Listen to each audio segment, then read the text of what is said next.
And welcome back to Hannity. Now, in a moment, I will be joined by former Speaker of the House, Newt Gingrich, who says that he may have information on secret White House emails about the Benghazi cover-up. But first, the administration, in a desperate attempt to make Obama appear presidential, released a photo of him in the Situation Room during Hurricane Sandy.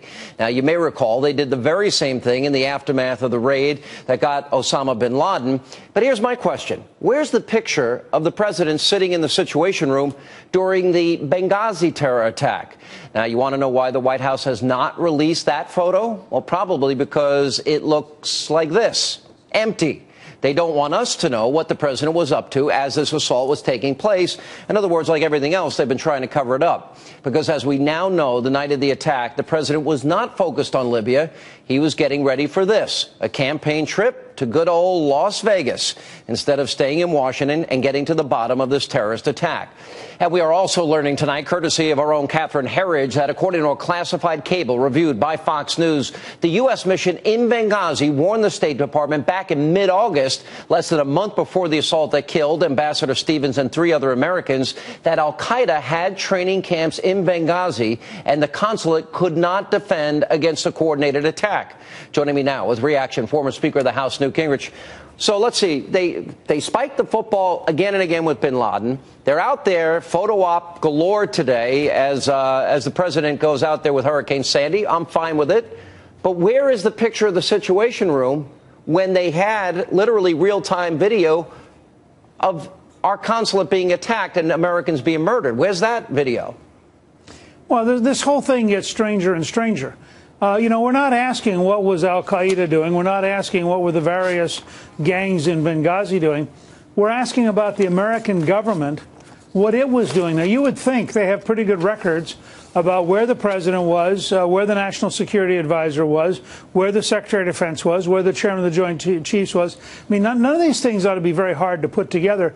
And yet, 7 weeks after Americans were murdered in Benghazi, we cannot get the truth out of this administration. And their answer today to the suggestion, which I'd been given by a United States senator, that there may well be some emails from the National Security Advisor's office that closed down an effort to help, their answer was very narrowly worded. I have it. Let me put it. I can put it up on the screen as long as you're talking about it. Sure. And what it specifically says, neither the president nor anyone in the White House denied any request for assistance in Benghazi during the attack.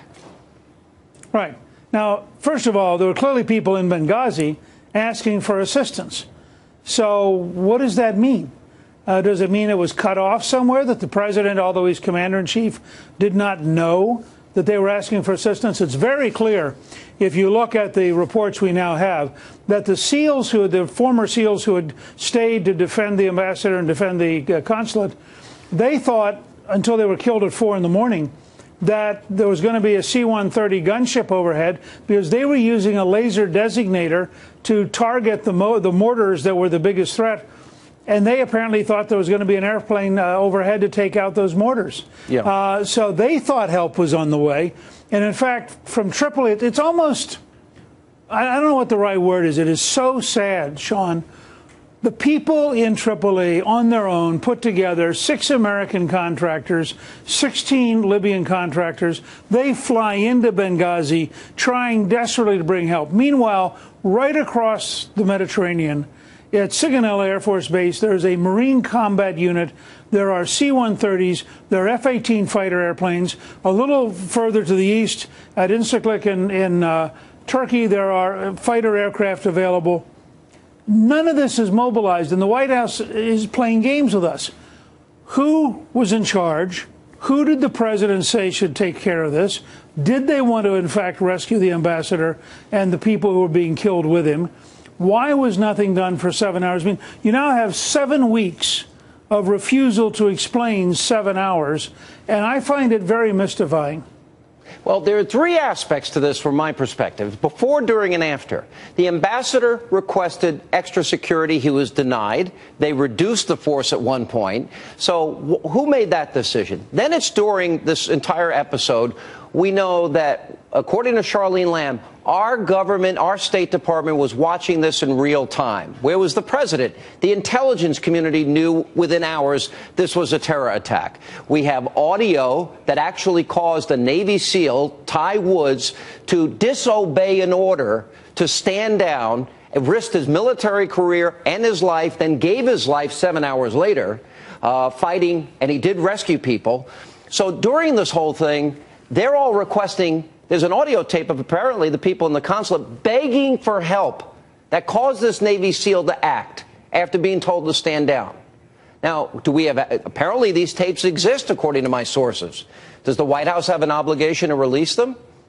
Look, I think the president owes every American on Friday or Saturday at the latest a press conference where they lay out their case. They tell them, they report to the American people, tell us the truth. You know, we're not asking you to say everything worked perfectly. We're not going to blame you if some things that were terrible happened. But the American people deserve to know the truth. You may remember that in testimony, the man who is in charge of security in the region actually said at one point, speaking at a congressional hearing, that he felt that al-Qaeda was in the building, meaning the State Department. That he felt that his enemies, he had greater problems getting help out of the State Department, that he felt like he had a threat from al-Qaeda, and he could not get the people across. And he cited one phone conversation that must have been horrific, where he and this guy were arguing about whether or not Americans ought to be protected. And the guy said to him, don't even make the request. It's not going to be honored. Why? That's, by the way, on the record by somebody who was employed by the U.S. government. What did the president know? When did he know it? Did he leave to Vegas on that night knowing that the country had just been a victim of a terror attack, considering this is American, considered American sovereignty here? All right, we've got to take a break. We'll talk more with Newt Gingrich right after.